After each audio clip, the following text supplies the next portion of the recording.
ನಡೆದ ರಾಜ್ಯ ಮಟ್ಟದ ಬಂಜಾರರ ಹೋರಾಟದಲ್ಲಿ ರಾಜ್ಯ ಸರ್ಕಾರಕ್ಕೆ ಬಿಸಿ ಮುಟ್ಟಿಸಿದ ಬಂಜಾರರ ಗಟ್ಟಿಗಿತ್ತಿ ಎಂದೇ ಹೆಸರಾಂಕಿತರಾದ ದುರ್ಗದ ಓಬವ್ವನ ತರ ಸ್ವತಂತ್ರ ಉದ್ಯಾನವನ ಬೆಂಗಳೂರಿನಲ್ಲಿ ತನ್ನ ಜನಾಂಗದಗೋಸ್ಕರ ನನ್ನ ಸಾವು ಅರ್ಥಪೂರ್ಣವಾಗಿ ಆಗಲೆಂದು ನನ್ನ ಜನಾಂಗಕ್ಕೆ ನನ್ನ ಸಾವು ಕೊಡಲು ಸಿದ್ಧ ಎಂದು ಸ್ವಯಂ ಪ್ರೇರಿತವಾಗಿ ತನ್ನ ಮೈ ಮೇಲೆ ಡೀಸೆಲ್ ಸುರಿದುಕೊಂಡು ಆತ್ಮಹತ್ಯೆಗೆ ಯತ್ನಿಸಿದ ಬಂಜಾರರ ಗಟ್ಟಿಗಿತ್ತಿ ಎಂದು ಹೆಸರಾಂಕಿತನಾದ ವೀಣಾಬಾಯಿಯವರಿಗೆ ವಿಜಯನಗರ ಜಿಲ್ಲೆಯಿಂದ ಶಿವಕುಮಾರ್, ವೆಂಕಟೇಶ್, ರಾಮು, ಮಂಜು ಎಲ್ಲ AIBS ಸದಸ್ಯರು ಮತ್ತು ಅಧ್ಯಕ್ಷರು ಎಲ್ಲ ಹಿತೈಷಿಗಳು ಬಂದು ಅಕ್ಕನವರಿಗೆ ಸಾಂತ್ವನ ಹೇಳಿ, ನಿಮ್ಮ ಜೊತೆಗೆ ನಾವಿದ್ದೀವಿ, ನಿಮಗೇನೇ ಆದ್ರೂ ನಾವು ಬಿಡಲ್ಲ, ನೀವು ಕೇವಲ ನಮಗೆ ಮಾತ್ರ ಸೀಮಿತ ಅಲ್ಲ, ನಮ್ಮ ಇಡೀ ಬಂಜಾರ ಜನಾಂಗಕ್ಕೆ ನೀವು ಒಂದು ಶಕ್ತಿ.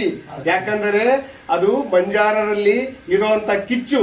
ನಮ್ಮಲ್ಲಿ ಒಂದು ಮಾತಿದೆ, ಹೆಣ್ಣು ಮಕ್ಕಳು ಏನಾದ್ರೂ ನಾವು ಹೊರಗಡೆ ಬಂದು ನಿಂತ್ರೆ ಯಾರಿಗೂ ಹೆದರಲ್ಲ ಸ್ವಾಮಿ, ಬಗ್ಗಲ್ಲ ಜಗ್ಗಲ್ಲ. ಹಾಗಾಗಿ ಅಕ್ಕ ನೀವು ಒಬ್ಬರೇ ಇಲ್ಲ, ನಿಮ್ಮ ಆರೋಗ್ಯಕ್ಕಾಗ್ಲಿ, ನಿಮ್ಮ ಕುಟುಂಬಕ್ಕಾಗ್ಲಿ ನಿಮ್ಮ ಜೊತೆ ನಾವು ಇದೀವಿ, ನೀವು ಕುಗ್ಗದಿರಿ.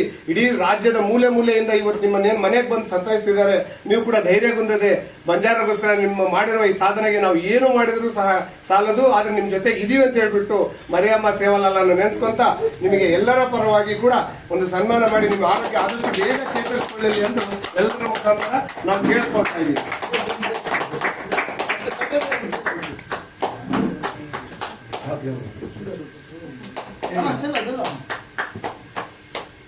बोलो सेवालाल महाराज की जय, बोलो मरियम्मा याड़ी की जय, बोलो रामराव